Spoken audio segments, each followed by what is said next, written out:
Salam sejahtera bagi semua saudara-saudari dalam Tuhan.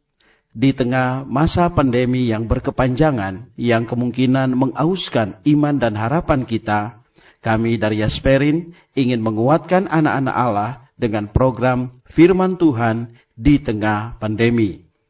Dalam keadaan seperti saat ini, kita memerlukan firman Dia yang menopang segala yang ada dengan firman-Nya yang penuh kekuasaan. Kasih karunia Tuhan Yesus menyertai kita semua.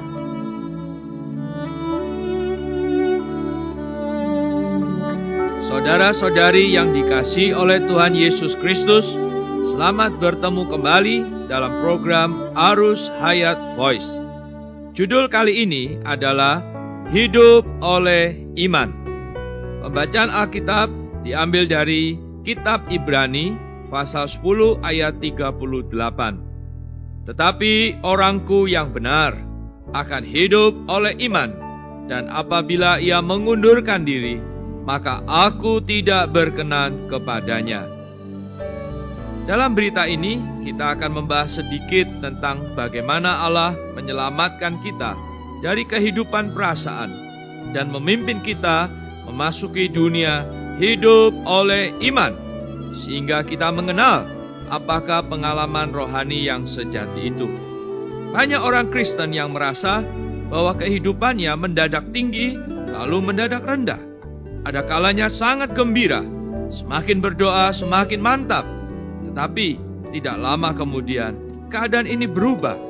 Berdoa atau tidak berdoa terasa sama saja.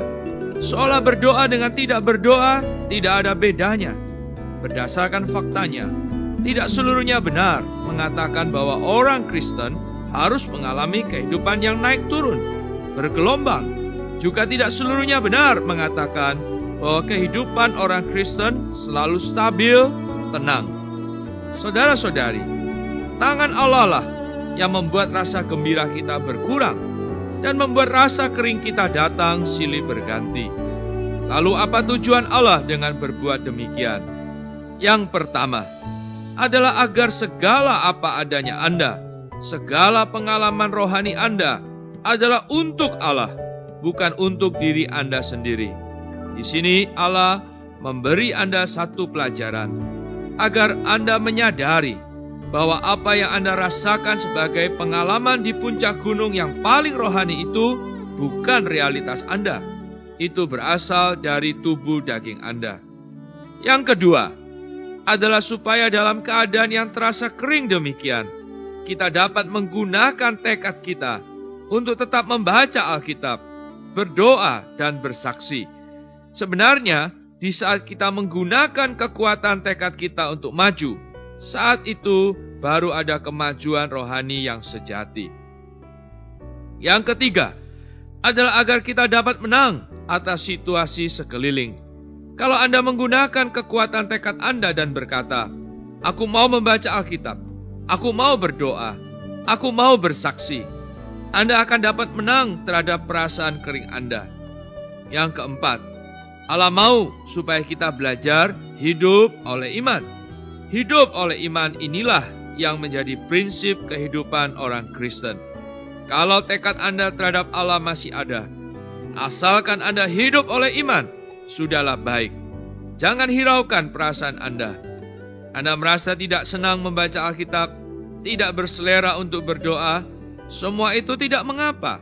Yang penting, apakah Anda memiliki hati untuk membaca dan berdoa. Yang kelima, Allah mau membuat kebenaran yang kita dapatkan dalam perasaan berubah menjadi pengalaman sejati kita.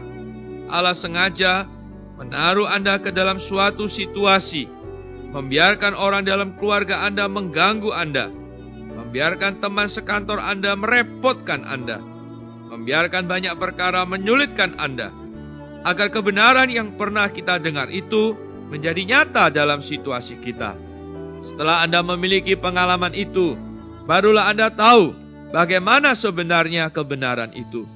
Allah demikian memimpin Anda, supaya Anda tahu bahwa orang benar akan hidup oleh iman, bukan hidup oleh perasaan. Kebenaran di dalam kita harus melewati ujian. Ujian yang Anda hadapi dengan kebenaran yang Anda dapatkan dalam perasaan selalu berlawanan. Ketika Anda mendengar satu kebenaran baru, Anda dengan riang gembira pulang. Tetapi ingatlah, selanjutnya ada ujian. Anda harus melewati api. Setia atau tidak setia akan ternyata saat itu. Saudara-saudari, ingatlah, kita adalah orang yang hidup oleh iman, bukan hidup berdasarkan perasaan di luar. Hidup oleh iman mampu menempuh hidup yang paling menggembirakan di dalam situasi yang paling kering, dan mampu menempuh hidup yang paling kering di dalam situasi yang paling menggembirakan.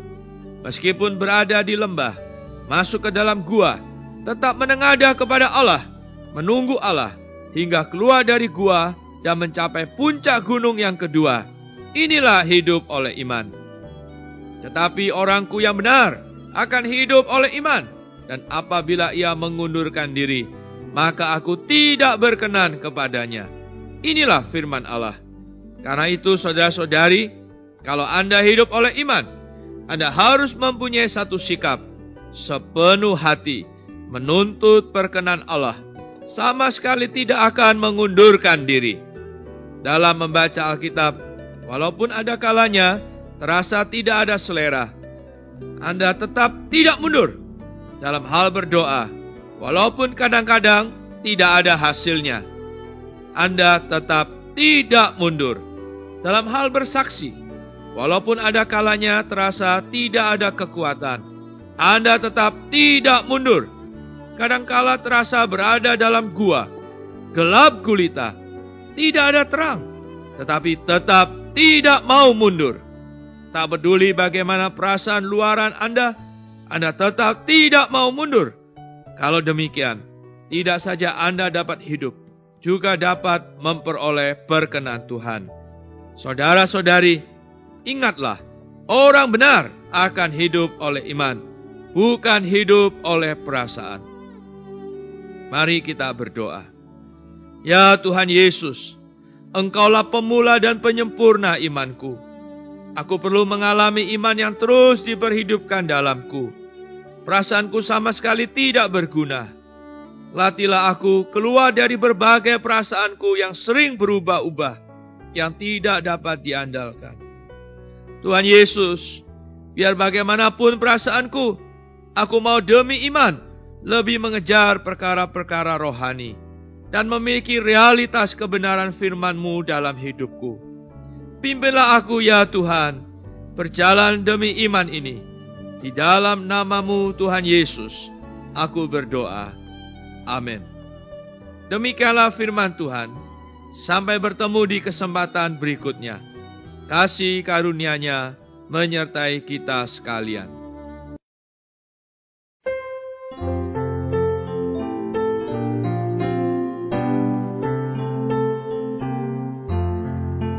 Waktu ku jumpa godaan, lewat rintangan yang dahsyat, timbullah ingatan mesra.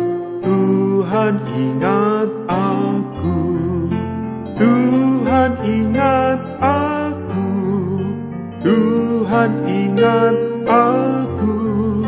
Apakah yang ku takutkan? Tuhan ingat aku.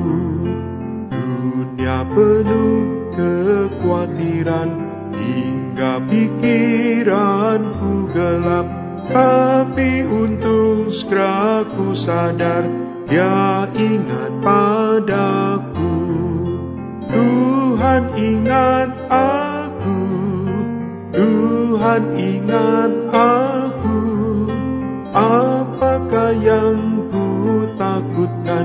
Tuhan ingat aku.